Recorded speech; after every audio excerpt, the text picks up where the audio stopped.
بسم الله الرحمن الرحيم الحمد لله رب العالمين والصلاة والسلام على سيد الأنبياء والمرسلين محمد وآله وصحبه أجمعين أما بعد فأعوذ بالله من الشيطان الرجيم بسم الله الرحمن الرحيم إذا زلزلت الأرض زلزالها وقال تعالى وما كان الله ليعذبهم وأنت فيهم وما كان الله معذبهم وهم يستغفرون صدق الله العظيم وعن أبي هريرة رضي الله عنه قال قال رسول الله صلى الله عليه وسلم إذا اتخذ الفيء دولا والأمانة مغنما والزكاة مغرما إلى آخر الحديث رواه الترمذي او کما قال علیہ الصلاۃ والتسلیم۔ عزیز بزرگوں،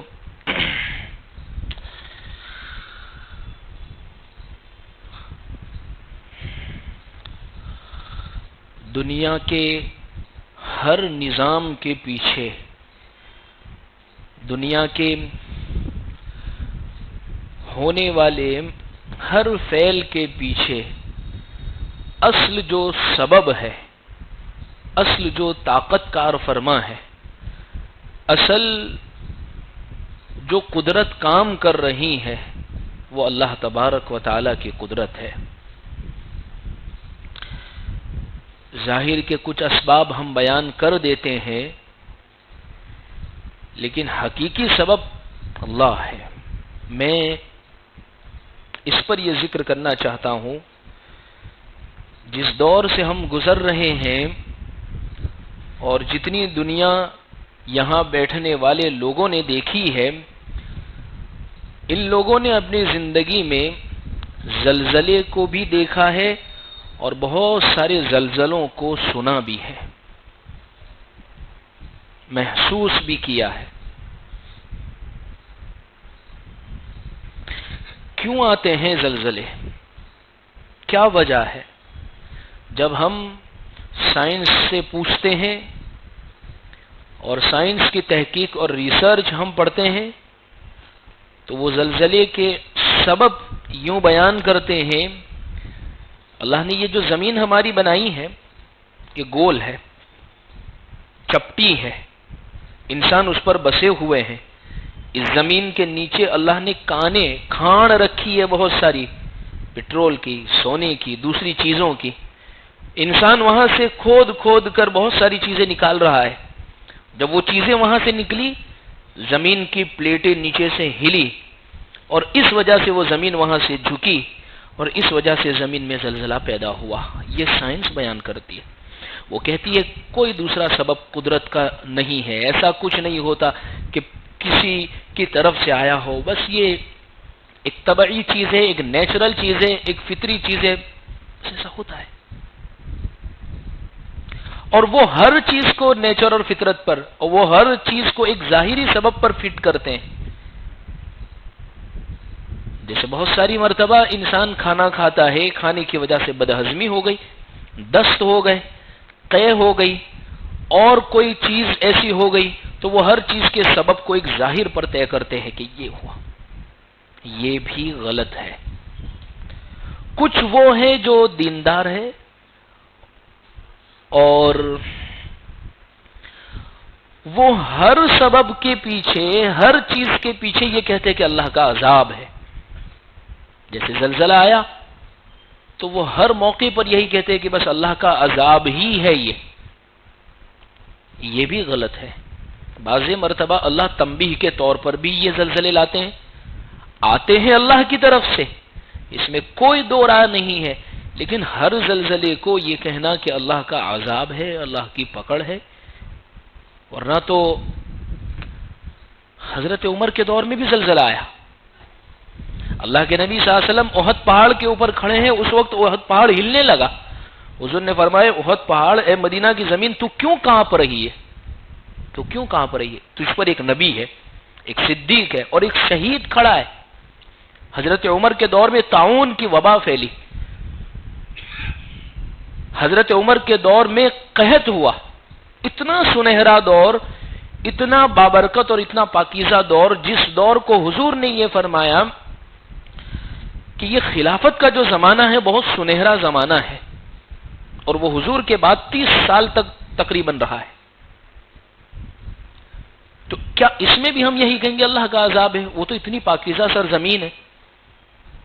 بات دراصل یہ ہے عزیز بزرگوں، ہر چیز کے پیچھے سائنس یہ کہتی ہے طبعی سبب ہے، نیچر ہے، فطرت ہے، ایسا ہوتا ہے. اس میں کوئی ایسا نہیں ہے کہ گناہ کی وجہ سے ہوا، نافرمانی کی وجہ سے ہوا، اللہ کی پکڑ ہے، یہ ایسا ہوتا نہیں ہے. یہ اگر سائنس کہتی ہے تو یہ بھی غلط ہے. اور اگر کوئی شخص ہر آنے والی قدرت کو یہ کہتا ہے اللہ کا عذاب ہے، یہ بھی غلط ہے. حدیث پاک میں اس کے متعلق چند باتیں ہمیں ملتی ہیں. ابھی جن جن زلزلوں کو ہم لوگوں نے دیکھا، ابھی یہ قریب میں زلزلہ آیا، ابھی یہ گزشتہ دنوں کے اندر دنیا کا بہت بڑا ایک یہ زلزلہ ہے. 21,000 یا اس سے زیادہ لوگوں کو اس نے موت کی لپیٹ میں لے لیا ہے. کئی لوگ بے گھر ہوئے، ہزاروں کی تعداد میں لوگ اپنے گھروں سے محروم ہو گئے. کسی کے قریبی رشتہ دار، کسی کے تعلق والے، کسی سے عزیز اور اقارب، وہ بچھڑ گئے ان سے. دراصل ایک الارم، ایک تنبیہ اللہ کی طرف سے ہے. ایک تو بہت بڑا زلزلہ ہونے والا ہے، جس زلزلے کو اللہ نے قرآن میں فرمایا القاریعۃ ما القاریعۃ الحاقۃ ما الحاقۃ اذا زلزلت الارض زلزالها. وہ آخرت کا زلزلہ ہوگا، اور ایسا زلزلہ ہوگا، ایسا زلزلہ ہوگا، پوری زمین، پوری دنیا اس کی لپیٹ میں آ جائے گی.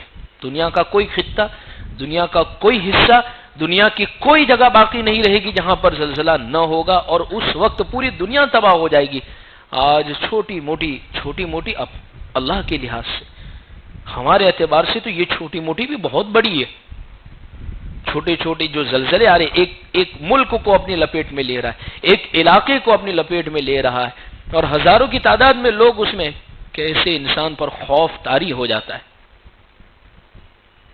لیکن بہت افسوس ہے اس بات پر، جب زلزلہ آتا ہے اللہ نے ہمیں ایمان والا بنایا ہے. ایسے موقع پر ذرا ہم تصور کریں کہ زلزلے کے بعد ہم اللہ کی طرف متوجہ ہوئے، زلزلے کے بعد ہم نے اللہ کی طرف لو لگائی، زلزلے کے بعد ہم میں فکر آئی، لیکن اس فکر پر غور کرنے کی ضرورت ہے. بعض مرتبہ اس وجہ سے انسان متوجہ ہوتا ہے، اس کو یہ فکر ہوتی ہے میرا گھر تباہ نہ ہو جاوے، اس کو یہ فکر ہوتی ہے میں نہ مر جاؤں، اس کو یہ ہوتی ہے میرا کاروبار نہ ختم ہو جاوے، اس کو یہ فکر ہوتی، یعنی وہ صرف اپنی دنیا کو سوچتا ہے. اس طرف اس کی نگاہ نہیں جاتی ہے کہ اگر اللہ نے اس زلزلے میں مجھے بلا لیا تو میں اللہ کے سامنے حاضر ہو کر کیا جواب دوں گا. عزیز بزرگوں، بہت غور و فکر کے ساتھ اس پر توجہ دینے کی ضرورت ہے کہ اللہ کی طرف سے گویا الارم انسانوں کو ہلایا جاتا ہے. ایک ترمذی کی روایت ہے، میں وہ آپ کو سناؤں. حضور نے اس روایت میں 15 باتیں ارشاد فرمائی ہیں کہ جب میری امت اور اس دنیا کے اندر یہ 15 باتیں ہونے لگے گی تو پھر انتظار کرنا کہ اس زمین پر زلزلوں کا آنا روزانہ کی تعداد میں بہت آسان ہو جائے گا. اور آپ دیکھیے کوئی دن نہیں گزرتا ہے کہ دنیا میں کسی نہ کسی جگہ پر زلزلہ نہ ہوتا. حضور نے 15 باتیں ارشاد فرمائی، اور اگر یہ 15 باتوں میں سے کوئی بات ہماری زندگیوں میں موجود ہے، ہم توبہ کریں، اللہ کی طرف رجوع کریں. یہی ایک واحد چیز ہے. حضرت انس رضی اللہ عنہ کے دور میں ایک مرتبہ آندھی آ گئی، یعنی اندھیرا ہو گیا، تو کچھ ان کے شاگرد، ان کے قریبی ان کے پاس دوڑتے ہوئے آئے کہ حضور کے زمانے میں ایسا کچھ ہوا تھا. تو حضرت انس نے فرمایا کہ جب حضور کے زمانے میں تو تیز ہوا بھی چلتی تھی تو ہم تو فوراً مسجد کی طرف متوجہ ہو جاتے تھے، ہم اس گمان، اس وہم اور اس زعم میں نہ رہے کہ ترکی تو ہم سے بہت دور ہے، فلاں علاقہ تو ہم سے بہت دور. ہمارے یہاں تو ایسا نہیں ہوا ہے. اللہ کے لیے پوری زمین ایک ہی جیسی ہے، پوری زمین اللہ کے لیے ایک ہی جیسی ہے. ایک طرف والے لوگوں کو ہلا کر دوسری طرف والے لوگوں کو متنبع کیا جا رہا ہے کہ اپنی زندگی کی ترتیب کو بدلو، بدلو اپنی زندگی کی ترتیب کو. یہ اللہ کی طرف سے بار بار الارم ہے، یہ اعلان ہے. ایک روایت میں ہے پیارے آقا صلی اللہ علیہ وسلم کے دور میں سخت بارش ہوئی یا کوئی طوفان ہوا، حضور فوراً مسجد کے اندر، صحابہ فوراً مسجد کے اندر، اس لیے کہ ان کو معلوم تھا کہ یہی وہ جگہ ہے جہاں سے تمام حالات بن سکتے ہیں. 2000 میں زلزلہ آیا، اس موقع پر بہت اچھے طریقے پر یاد ہے کئی مہینے تک سخت زلزلہ تھا وہ. جب ہم لوگوں نے، گجرات والوں نے، احمد آباد والوں نے زلزلے کو دیکھا تو بہت اچھی طریقے پر مجھے یاد ہے مسجدیں بھر چکی تھیں، کوئی گلی کوئی محلہ ایسا خالی نہیں تھا جس محلے اور جس بستی کے اندر، جس علاقے کے اندر قرآن خوانی نہ ہوتی ہو، روزانہ رات کو تسبیحات نہ پڑھی جاتی ہو، مائیں بہنیں مل جل کر قرآن نہ پڑھتی ہو. اللہ نے قرآن میں اس کو یہی فرمایا ہے وَمَا كَانَ اللَّهُ لِيُعَذِّبَهُمْ وَأَنْتَ فِيهِمْ. حضور آپ جب تک ان میں رہیں گے اللہ کا عذاب نہیں آئے گا. اگر حضور نہیں ہے ہمارے درمیان میں تو اللہ نے فرمایا وَمَا كَانَ اللَّهُ مُعَذِّبَهُمْ وَهُمْ يَسْتَغْفِرُونَ. جب تک اللہ کے بندے اللہ سے استغفار کرتے رہیں گے، اپنے گناہوں کی معافی مانگتے رہیں گے، وہاں تک اللہ ان پر عذاب نہیں لائیں گے.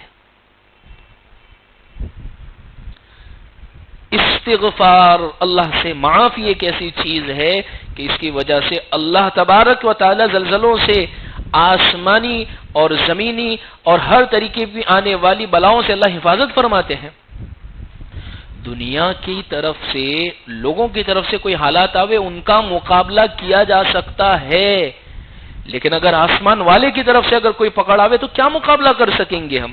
قوم عاد کو اٹھا کر دیکھو، قوم ہود کو اٹھا کر دیکھو، ان کو یہ لگتا تھا کہ ہم بڑے طاقتور ہیں، ہم بڑے قدرت والے ہیں، کیسا عذاب ہم پر آ سکتا ہے؟ کیا آ سکتا ہے؟ زیادہ سے زیادہ کیا ہوگا ہمارے ساتھ؟ ہماری طاقت تو دیکھو، ہمارا بچہ 300 سال میں تو بالغ ہو رہا ہے، ہمارے کبھی دانت ٹوٹتے نہیں ہے، بخار، نزلہ، زکام، سردی، یہ کیا ہوتی ہے بیماری ہم نے سنا نہیں.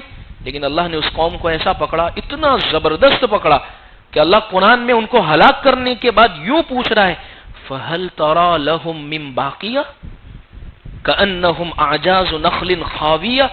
کوئی ہے بچا ہے تم میں سے، کوئی ہے بچا جس کو اپنی طاقت پر گھمنڈ تھا؟ شعیب علیہ السلام کی بستیوں کو اٹھا کر دیکھو، ناپتول میں کمی کرنے کی وجہ سے اللہ نے کتنا سخت عذاب میں ان کو پکڑا ہے. بات دراصل یہی ہے وَمَا كَانَ اللَّهُ مُعَذِّبَهُمْ وَهُمْ يَسْتَغْفِرُونَ. جب کوئی قوم استغفار کرتی رہے گی، اللہ سے معافی مانگتی رہے گی، اللہ کے عذاب سے محفوظ رہے گی. 15 باتیں میں سنا دوں آپ کو کہ یہ قرب قیامت کی نشانی ہے، اور یہ زلزلوں کا آنا، برف باری کا ہونا، بے موسم بارش کا ہونا، چہروں کا بدل جانا، اسی طریقے پر انسانی آفات اور بلیات کا آنا، یہ سب چیزوں کے سبب جو ہوا کرتے ہیں. حضور نے ایک حدیث میں 15 سبب بیان کیے ہیں. ترمذی شریف کی روایت ہے، حضرت ابو ہریرہ رضی اللہ عنہ اس کے راوی ہیں. اللہ کے نبی صلی اللہ علیہ وسلم نے ارشاد فرمایا اذا اتخذ الفیء دیولا.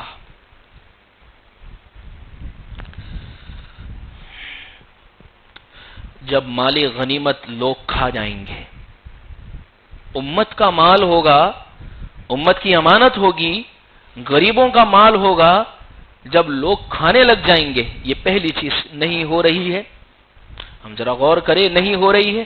لوگوں کے نام پر چندے اکٹھے کر کے، لوگوں کے نام پر، مظلوموں کے نام پر. ہوتا یہ ہے بعض مرتبہ کسی جگہ پر حالات آتے ہیں، کسی جگہ پر پریشانی ہوتی ہے، لوگ مصیبتوں میں مبتلا ہے، ان کے نام پر مانگ کر لوگ مالدار بن جاتے ہیں. عزت تخذ الفیء دیولا، یہ پہلی نشانی، یہ پہلی علامت جب لوگوں میں ہونے لگے. والامانۃ مغنما، دوسری نشانی جب امانت لوگ ہڑپنے لگ جاوے، امانت کو کھانے لگ جاوے.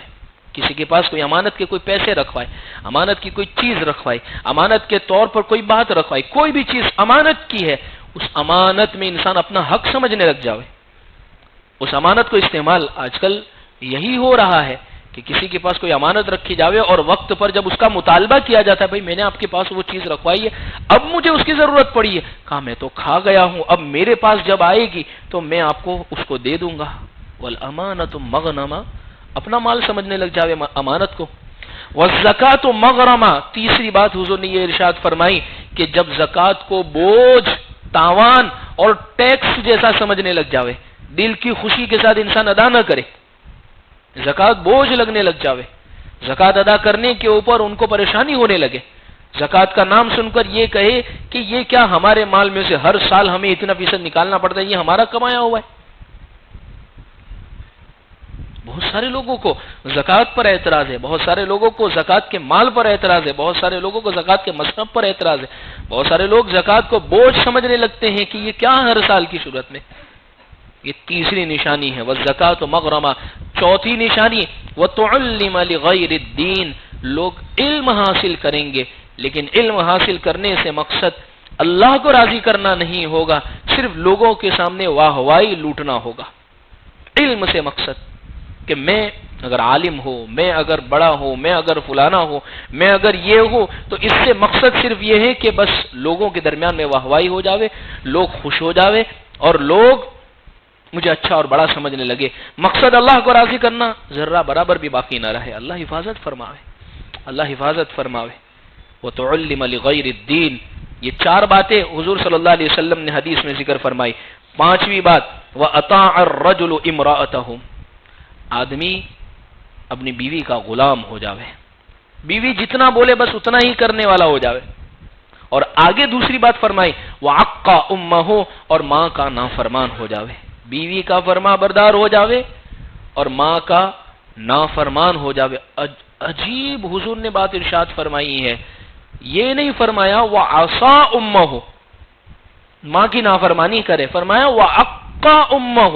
اور عقوق کس کو کہتے ہیں، عقوق الوالدین کس کو کہتے ہیں؟ بہت فرق ہے نافرمانی میں اور عقوق میں، بہت بڑا فرق ہے عربی زبان کے لحاظ سے. بھئی نافرمانی کا مطلب بات نہ ماننا، اور عق کا مطلب یعنی ماں کی نافرمانی کو ایسی نافرمانی کہی گئی ہے کہ اگر وہ کری تو اس کا کوئی جوڑ نہیں ہے.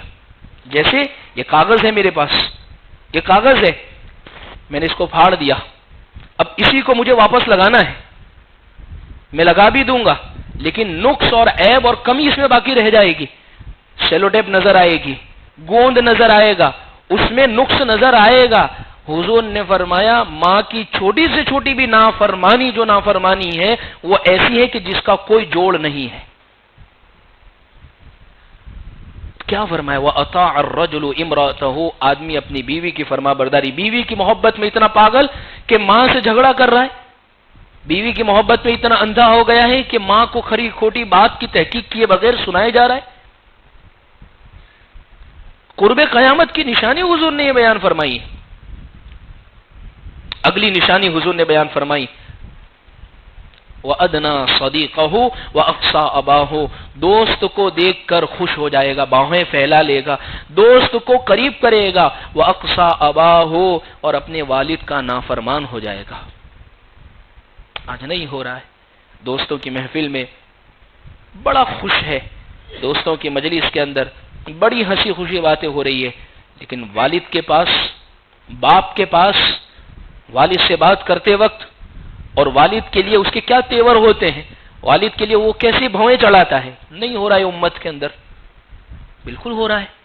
وَأَدْنَا صَدِيقَهُ وَأَقْصَى أَبَاهُ، دوست کو قریب کرے گا اور اپنے والد کو دھکا دے گا. وَأَقْصَى أَبَاهُ یعنی نافرمانی کرے گا، اس بھویں چڑھا کر ان سے بات کرنے والا ہوگا.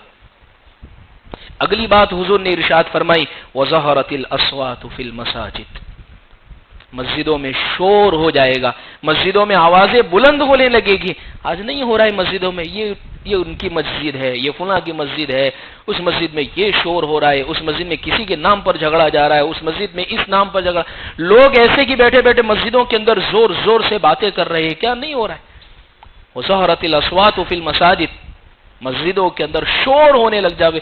وہ مسجد جو بالکل خاموشی کی جگہ ہے، مسجد وہ جگہ ہے جو اللہ کا گھر ہے، اللہ کی رحمت ڈائریکٹ نازل ہونے کا، یہ وہ جگہ ہے کہ سیدھی اللہ کی رحمت نازل ہوتی ہے. یہاں پر فرشتوں کا ماحول ہوتا ہے. اسی لیے فرمایا مسجد میں آنے والا پیاز نہ کھا کر آوے، لہسن نہ کھا کر آوے، بیڑی نہ پی کر آوے، تمباکو نہ چبا کر آوے، اس کے بدن سے بدبو نہ آتی ہو. فرشتوں کو تکلیف ہوتی ہے اس کی وجہ سے. جس مسجد میں آنے سے پہلے اتنا اہتمام کروایا گیا اور اسی مسجد کے اندر جھگڑے ہو جاوے. بعض مرتبہ غیر مسلم حضرات ہے، وہ مسجدوں میں ہونے والے تماشے دیکھتے ہوتے ہیں کہ یہ مسلمان دیکھو یہ مسجدوں کے اندر لڑ رہے، یہ مسجد کے لیے لڑ رہے ہیں اور مسجدوں ہی کے اندر لڑ رہے ہوتے ہیں. وَظَهَرَتِ الْأَصْوَاتُ فِي الْمَسَاجِدِ. اگلی بات حضور نے ارشاد فرمائی وَسَادَ الْقَبِيلَةَ فَاسِقُهُمْ، قوم کا سردار جو ہوگا ان کا سب سے بڑا پلے درجے کا گنہگار آدمی ہوگا. کیا کہا جائے؟ وَسَادَ الْقَبِيلَةَ فَاسِقُهُمْ، گنہگار کے ہاتھ میں پوری قوم کی کمان ہوگی. وَكَانَ زَعِيمُ الْقَوْمِ أَرْذَلَهُمْ، اور قوم کا جو لیڈر ہوگا وہ ان کا سب سے بڑا کمینہ اور سب سے بڑا نالائق شخص ہوگا. امیر، ذمہ دار، بڑا سردار، لیڈر، اس کے اثرات پڑتے ہیں قوم کے اوپر. اور حضور نے اس حدیث پاک میں ارشاد فرمایا کہ قرب قیامت میں بس گنہگار کو اور ایسے شخص کو پسند کیا جائے گا جو دنیاوی اعتبار سے گنہگار شخص ہوگا. اللہ حفاظت فرماوے. ورنہ صحابہ کا جب دور تھا، بعد کا جب دور تھا، تو وہ اس چیز میں یہ چیزیں خاص طور پر دیکھا کرتے تھے کہ بڑا جو ہوگا، آگیوان جو ہوگا، اس کی نیکی کا اثر پڑتا ہے. بعض مرتبہ نہ وہ تقریریں کرتا ہوتا ہے، بعض مرتبہ نہ لوگوں کو ابھارتا ہوتا ہے، بس اس کی زندگی میں صرف نیکی ہوتی ہے، صرف نیکی ہوتی ہے. وہ خود نیک ہوتا ہے، کوئی نصیحت نہیں کرتا ہے کسی کو بھی، لیکن اس کی نیکی کا اثر نیچے کے لوگوں پر پڑتا ہے. مجدد الفسانی رحمت اللہ علیہ، مجدد الفسانی رحمت اللہ علیہ، تقریر ان کی کبھی ملتی نہیں ہے. اکبر کے زمانے کا اتنا زبردست فتنہ تھا. اکبر نے ایک نیا دین شروع کیا تھا. اکبر نے اپنے دور میں ایک نیا دین شروع کیا. اس دین کا نام تھا دین الہی، اور اس نے نیا کلمہ بھی بنا لیا تھا، لا الہ الا اللہ محمد الرسول اللہ و اکبر خلیفۃ اللہ. یہ نیا کلمہ بنا لیا تھا اس نے. یعنی اس ٹوچ پر دین اور مذہب کو اس نے پہنچا دیا تھا کہ اپنے نام کے سجدے کروایا کرتا تھا. مجدد الفسانی نے تقریر نہیں کی، لیکن اپنی جگہ پر رہتے ہوئے انہوں نے خطوط لکھے. ان کی نیکی کا اثر ایسا پڑا کہ اکبر کے بعد جب ان کا بیٹا آیا، اکبر کے بعد جہانگیر، یعنی پورے ہندوستان کا نظام بدل چکا تھا. اور وہ دین اور وہ زبردست دین جس دین کی ضرورت تھی وہ الحمدللہ بہت ساری جگہوں پر پھیل چکا تھا. تو میں یہ کہنا کہ جو ذمہ دار بڑا جو ہوتا ہے اس کی زندگی میں اگر دین ہے تو اس کے دین کا اثر چاہے وہ نہیں بولتا ہے لیکن لوگوں پر، ماتحتوں پر پڑتا ہے. حضور نے نشانی بیان فرمائی. اگلی نشانی حضور نے فرمائی وَأُكْرِمَ الرَّجُلُ مَخَافَةَ شَرِّهِ. عزت اور اکرام ہونے لگیں گے. کسی کی عزت، کسی ایک اکرام صرف اس لیے ہوں گے، دل سے محبت نہیں ہے، بس اس وجہ سے کہ ابھی اس کا اکرام نہیں کریں گے تو یہ ہمیں کچھ نقصان پہنچائے گا. اس کی شرارت، اس کے خوف اور اس کے ڈر اور اس کے نقصان سے بچنے کے لیے ایک دوسروں کی عزت کی جائے گی. آج محبتیں دیکھیے بہت کم ہے. حال یہ ہو گیا ہے، اللہ حفاظت فرماوے، اللہ حفاظت فرماوے، کہ حال یہ ہو گیا دلوں سے محبتیں لوگوں کی ایک دوسرے سے ختم ہو چکی. کوئی شخص کسی سے کوئی تذکرہ کرے، اس کے گھر کا سگا فرد ہوگا، اس کے بارے میں آپ تھوڑی سی نیگیٹو کمنٹ کر دیں گے، وہ روکے گا بھی نہیں بہت ساری مرتبہ، وہ کہے گا نہیں نہیں آپ صحیح کہہ رہے، واقعی وہ ایسا ہی ہے. تو پھر آپ محبت، عزت، اکرام، گھر میں بات یہ سب کر رہے، کس لیے کر رہے؟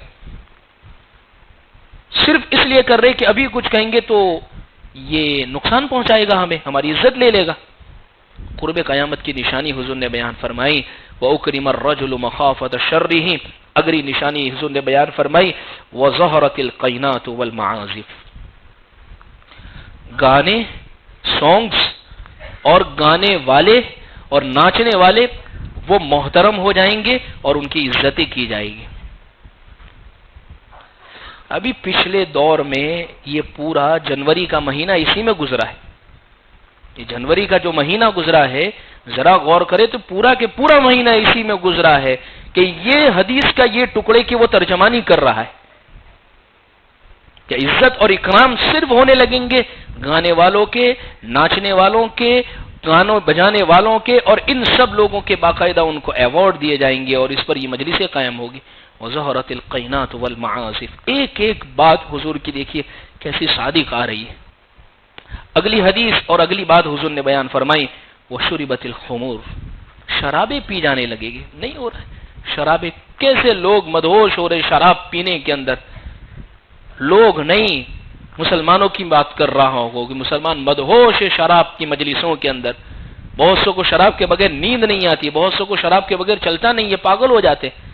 وَشُرِبَتِ الْقِيَامَت کی نشانی حضور نے بیان فرمائی. اور پھر آگے فرمایا، وَلَعَنَ آخِرُ هَذِهِ الْأُمَّةِ أَوَّلَهَا. آخری بات حضور نے فرمائی، اس امت کے بعد میں آنے والے لوگ پہلے لوگوں پر کلام کریں گے، لعنت دیں گے کہ وہ تو کیسے تھے. آج نہیں ہو رہا ہے، صحابہ کے ساتھ نہیں ہو رہا ہے، تابعین کے ساتھ نہیں ہو رہا ہے، امت کے اگلے لوگوں کے ساتھ نہیں ہو رہا ہے. ہر آدمی اپنی رائے رکھتا ہے اور پہلے کے لوگوں پر تانا دینا شروع کر دیتا ہے. حضور نے فرمایا، فَارْتَقِبُوا عِنْدَ ذَلِكَ رِيحًا حَمْرًا. جب یہ ہوگا، یہ 15 باتیں میری امت اگر دیکھ لوگی، بس انتظار کرنا اس وقت، بس تم دیکھ لینا. سرخ آندیاں چلے گی، برفباری ہوگی، چہرے بدل جائیں گے، لوگ زمینوں میں دھسنے لگیں گے اور زلزلے کا آنا عام بات ہو جائے گی. عام بات نہیں ہو رہی. یہ ساری کی ساری چیزیں وہ جو حضور نے اس حدیث میں بیان فرمائی اپنے آنکھوں سے دیکھ رہے ہیں. کیا کرے؟ ایک کام تو یہ کرے، استغفار کرے، انفرادی طور پر روزانہ کا معمول بنائے. فجر کی نماز کے بعد، عصر کی نماز کے بعد مجھے استغفار زبانی بھی کرنا ہے اور دلی بھی کرنا ہے. تسبیح گمانے کے ساتھ ساتھ دل سے بھی میں اللہ کی طرف رجوع، اللہ میں اپنے گناہوں کی معافی مانگتا ہوں. اللہ نہ کرے کبھی ایسے واقعات اور حادثات ہو تو ایسے موقع پر احادیث اور فقہ کی کتابوں میں غور کرتے ہیں تو یہ بات ملتی ہے، دعاؤں کا اہتمام کرے، دعاؤں کا خوب اہتمام کرے. اور تیسری کام، انفرادی طور پر الگ الگ کھڑے ہو کر الگ الگ نمازوں قائم کی جاوے، سب نمازوں کے اندر مشغول ہو. اجتماعی طور پر نہیں، انفرادی طور پر کہ ایک دو آدمی یہاں کھڑے ہو گئے، ایک دو آدمی یہاں کھڑے ہو گئے. اس کی وجہ سے ہوگا یہ کہ اللہ آنے والے عذاب کو ٹال دیں گے. دیکھیے جتنی بھی قومیں پچھلی گزری ہے تمام قوموں پر عذاب آیا، الا قوم یونس، سوائے حضرت یونس علیہ السلام کی قوم پر. یونس علیہ السلام اپنی قوم کو یہ کہہ کر چلے گئے تھے بستی چھوڑ کر، 3 دن کے بعد اللہ کا عذاب تمہارے اوپر آئے گا. اور نبی نے کہی ہے یہ بات، نبی نے کہی ہے. یہاں حضرت یونس علیہ السلام چلے، کشتی میں سوار ہوئے مچھلی کے پیٹ، اور یہاں یہ قوم کو معلوم ہو گیا نبی ہے لیکن ہم نے زبردستی ان کی نافرمانی کی ہے، اللہ کا عذاب آئے گا. کیا کرے؟ اپنے طور پر جو کر سکتے ہیں کرے. سب نے اپنے گھر چھوڑے، جنگل میں چلے گئے، ماؤں نے اپنے بچے الگ کر دیے، جانوروں سے ان کے بچے الگ کر لیے گئے. وہ سب جب چیخیں، ان کی آہیں اور ان کا رونا جب اللہ کی طرف پہنچا، اللہ نے آیا ہوا عذاب اس قوم پر سے ٹال دیا. صرف ایک ہی بات، وَمَا كَانَ اللَّهُ لِيُعَذِّبَهُمْ وَهُمْ يَسْتَغْفِرُونَ، کہ جب اللہ کسی بستی کو ہلاک کرنے کا، عذاب دینے کا ارادہ فرماتے وہ بستی استغفار کرنے والی ہوتی ہے تو اللہ عذاب کو ٹال دیتے ہیں. اللہ سے دعا کرتے ہیں. عزیز بزرگو، اب تو نگاہوں سے دیکھ لیے یہ زلزلے کا آنا، کتنی نشانیاں دیکھنی اب تو باقی ہے، کیا کچھ نہیں دیکھنا باقی ہے. تبصرے بہت ہو چکے ہیں، اب رجوع کی ضرورت ہے اللہ کی طرف، گناہوں سے معافی کی مانگنے کی طرف.